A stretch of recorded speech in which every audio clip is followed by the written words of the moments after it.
الحمد للہ وحدہ والصلاۃ والسلام علی من لا نبی بعدہ اما بعد۔ ابھی ایک مسئلہ پوچھا ایک عزیزہ نے کہ کل عبادت کا دن ہے، روزے کا دن ہے، اور آج رات عبادت کی ہے، یعنی ان کے نزدیک آج معراج کی رات ہے، تو یہ ظاہر ہے عبادت کی رات ہے، اور کل پھر دن ہوگا تو دن روزے کا ہوگا، روزہ رکھنا اس میں۔ ہمارے یہاں تو یہی ہے، نفل پڑھ لیے، روزہ رکھ لیے۔ پہلی تو یہ بات کہ یہ کنفرم نہیں ہے کہ معراج ہوئی کس مہینے میں۔ یہ جو مہینوں کو اہمیت دی گئی ہے نا، یہ ہمارے یہاں اسلامک کیلنڈر جو ہجری کیلنڈر جاری ہوا عمر فاروق رضی اللہ تعالیٰ عنہ کے دور میں، تو اس میں اس کو پھر اہمیت ملی ہے مہینوں کو، اسلامی مہینوں کو، عربی مہینوں کو۔ اس سے پہلے ان کی کوئی اہمیت نہیں تھی، کوئی اس کو یہ سورس نہیں تھا۔ حضور صلی اللہ علیہ وسلم کی پیدائش کا بھی کوئی پکی بات نہیں ہے کہ آپ ربیع الاول میں ہی پیدا ہوئے، یہ کوئی پکی بات نہیں۔ اور یہ بھی پکی بات نہیں ہے کہ آپ 12 ربیع الاول کو پیدا ہوئے۔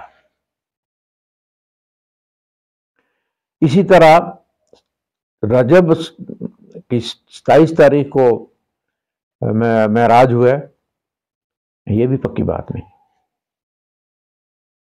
بعض کے نزدیک، غالباً سیوطی کے نزدیک 17 رمضان کو، رمضان المبارک میں ہوئی۔ اچھا، رمضان کو بھی اہمیت جو ملی ہے، رمضان کا نام پہلے بھی رمضان تھا، لیکن اس کو اہمیت اس وقت ملی ہے جب اللہ پاک نے اس کے بارے میں بتایا، شہر رمضان الذی انزل فیہ القرآن، شہر رمضان میں قرآن نازل ہونا شروع ہوا ہے۔ تو یہ بات تو پکی ہے۔ دوسری بات یہ کہ یہ جو ہم لوگ ہر ایونٹ پہ جو نیک لوگ ہوتے ہیں ان کا زور سارا اسی پر چلتا ہے کہ بھائی نفل پڑھنے، اس میں وہ ٹائم لگے گا، اور دن کو روزہ رکھنا ہے۔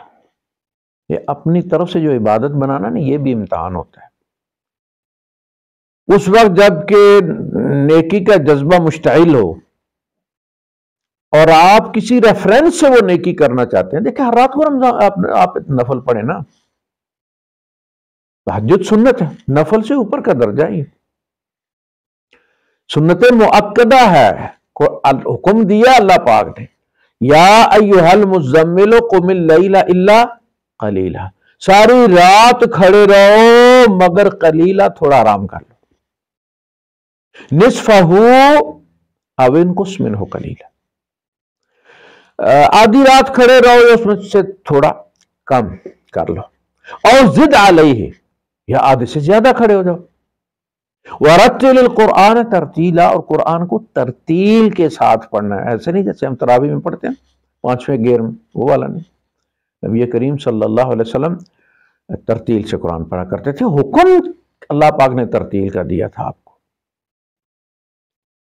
اللہ نے حکم دیا، نبی کریم صلی اللہ علیہ وسلم نے زندگی بھر عمل کر کے اس پر دکھایا۔ یہ نفل سے بہت اوپر کی چیز ہے تہجد، تو وہ پڑھیں نا آپ، قرآن میں بھی ثابت ہے، حضور کی زندگی سے بھی ثابت ہے، حضور کے عمل سے بھی ثابت ہے، صحابہ کے اجماع سے بھی ثابت ہے۔ بسم اللہ کریں۔ یہ جو کبھی کبھی یہ جو مزدوروں والے ہیں نا، مزدور سے جب آپ کہتے ہیں نا کام کرنے کو، تو وہ آپ کو ایک پارٹی آتی ہے اور آپ کو کہتی ہے کہ یہ 3 دن میں ہم آپ کو کام کر دیں گے، 3 دن میں کام کر دیں، ان سے ٹھیکہ مار لیں آپ، یار یہ کام کر دو، کتنے بتاؤ کتنے میں کرو گے؟ وہ کہتے ہیں جی ہمیں 5000 دے دیں، ہم کر دیتے۔ وہ 5000 پوری دیہڑی بھی نہیں لگائیں، وہ پہلے انہوں نے کیا بتایا تھا کہ 3 دن میں کریں گے یہ، لیکن اب ٹھیکہ ہوا تو انہوں نے پوری دیہاڑی بھی نہیں لگائی، ایک دیہاڑ پوری ہونے سے پہلے 8 گھنٹے پورے ہونے سے پہلے وہ کام کر کے چلے گئے۔ یہ ہماری سائیکی عام مسلمان کی کہ ہم سے یار یہ لمبی اطاعت نہیں ہوتی اللہ پاک کی، 1 مہینے میں کروا لو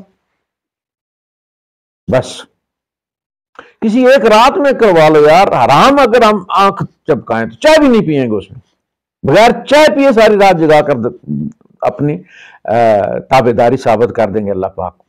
لیکن ایک زندگی پر آخری سانس تک اللہ کی تابع داری کرتے رہو۔ ہمارا درس قرآن ہوتا تھا تنظیم اسلامی کا، جمعیت خدام القرآن کا، تو ہمارے ساتھ ایک فارماسسٹ تھے ڈاکٹر رشید، ان کا نام تھا، پتہ نہیں محمد رشید تھے یا عبد الرشید تھے یا رشید احمد تھے، لیکن ڈاکٹر رشید ہم انہیں کہتے تھے۔ وہ انہی کی گاڑی میں ہم آیا کرتے تھے جرنیہ فور سے یا بنی یاس سے ابو ظبی درس قرآن کے لیے۔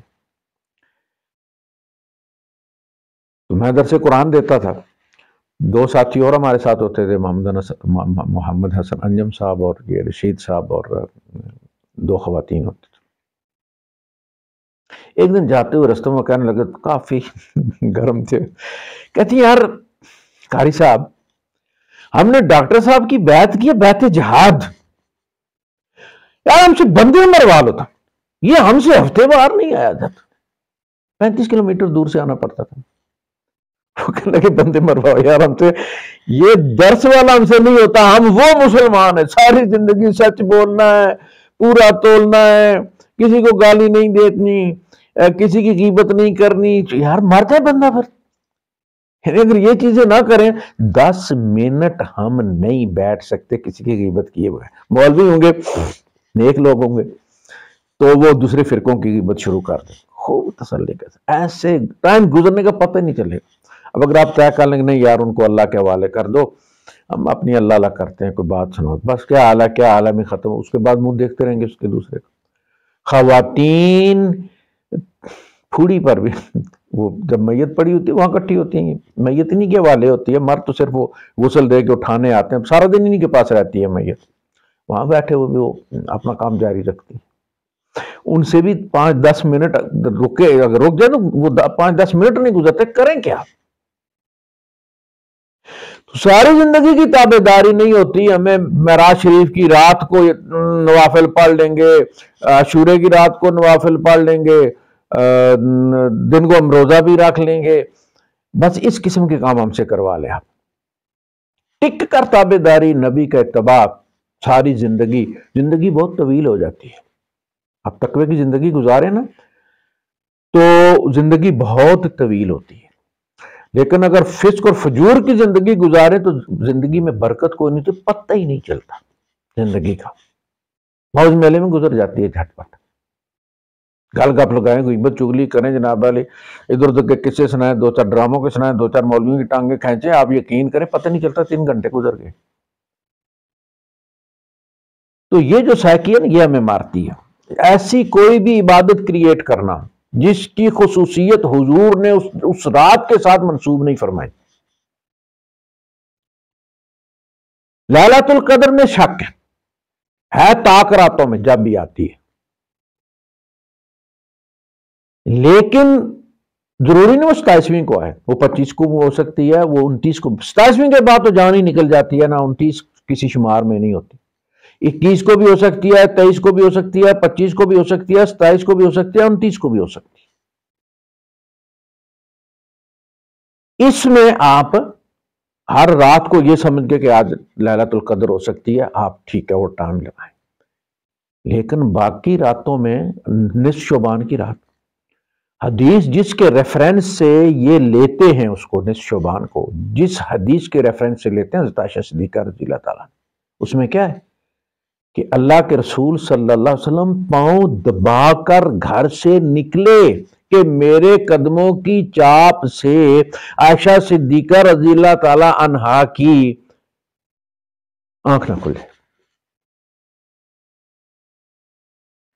اگر اس رات کوئی عبادت ہوتی تو سب سے پہلے اپنے گھر والوں کو اللہ کے رسول جگاتے، یہ آپ کا معمول تھا۔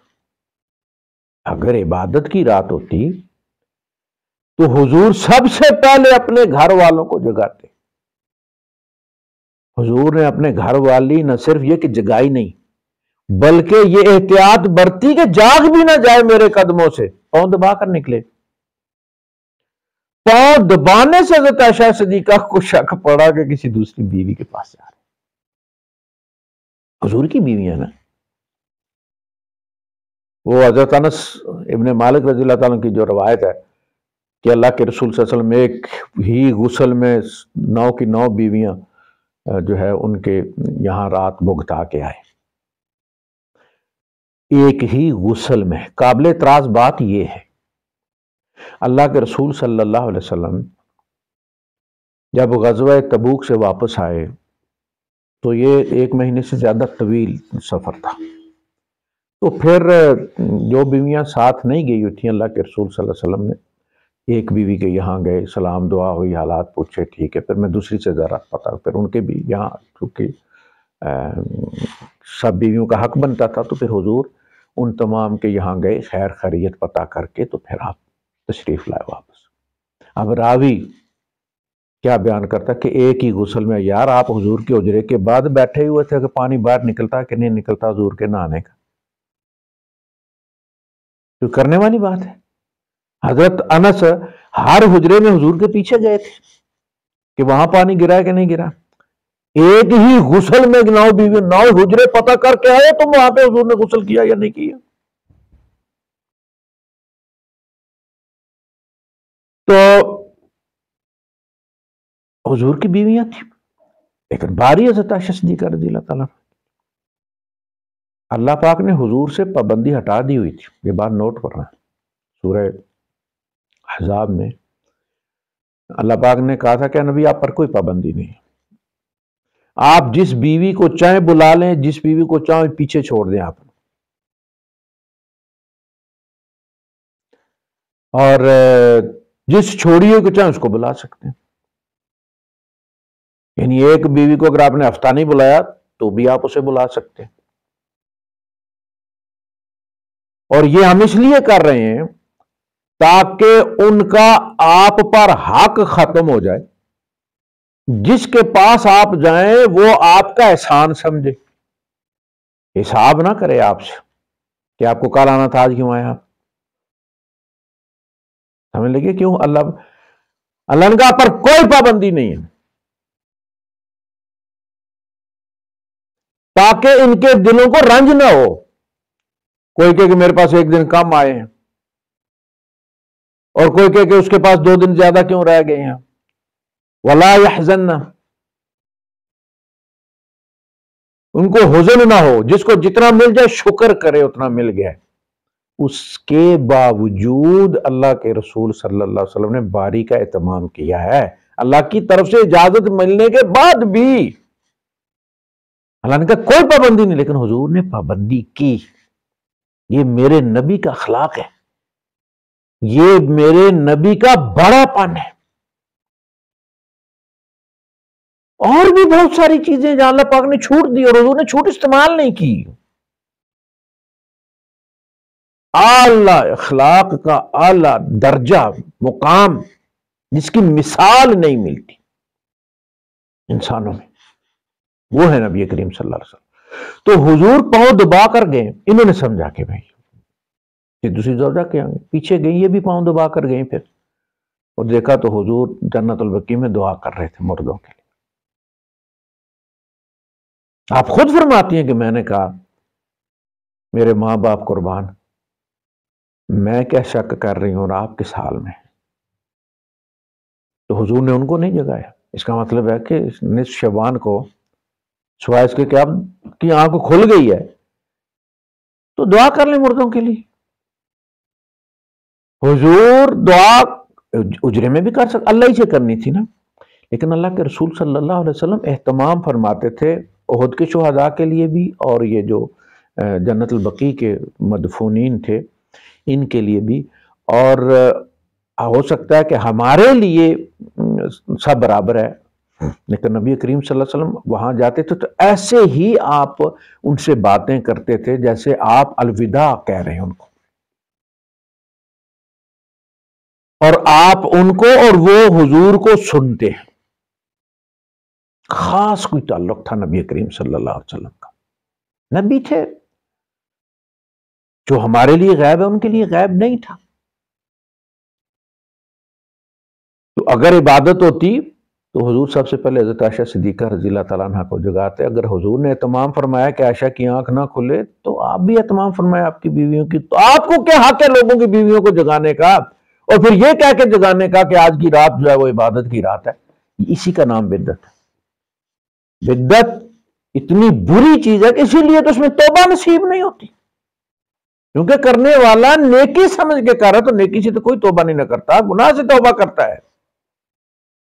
تو جب احساس ہو جائے کہ جو ہم نیکی کے نام پر کرتے رہیں یہ تو الٹی آگ بھرتے رہیں، اس لیے کہ ہم اللہ کے دین کو بگاڑتے رہیں، ہم اللہ کے دین کو بگاڑتے رہیں، اس کو اسی طرح رہنے دو جس طرح حضور دے کر گئے تھے، جتنا حضور دے کر گئے تھے. تو جس کی بھی رات کے بارے میں کوئی آپ کو کہہ دے بھی یہ جیسے عمرے پہ ہوتا ہے نا، یہاں فلاں چیز ہوئی ہے، چلو جی یہاں 2 نفل پڑھ لو، 7 مساجد یہاں 2 نفل پڑھ لو، فلاں جگہ وہ جدہ والی آپ نے سنی، جدہ کے چوک میں اتنی بڑی سائیکل لگائی ہوئی، شاید کسی سائیکل کمپنی نے جائنٹ قسم کی لگائی ہوئی ہے وہاں. تو کسی نے کچھ بولا کہ بھئی یہ کیا یار، اس نے کہا یہ آدم علیہ السلام کی سائیکل ہے، ان کے ساتھ گاڑی سائیڈ پہ کرو نفل پڑھنے. وہاں یہ رواج ہے عمرے پہ، اس پہ جگہ جگہ جہاں پہ وہ نفل پڑھو جی نفل پڑھو.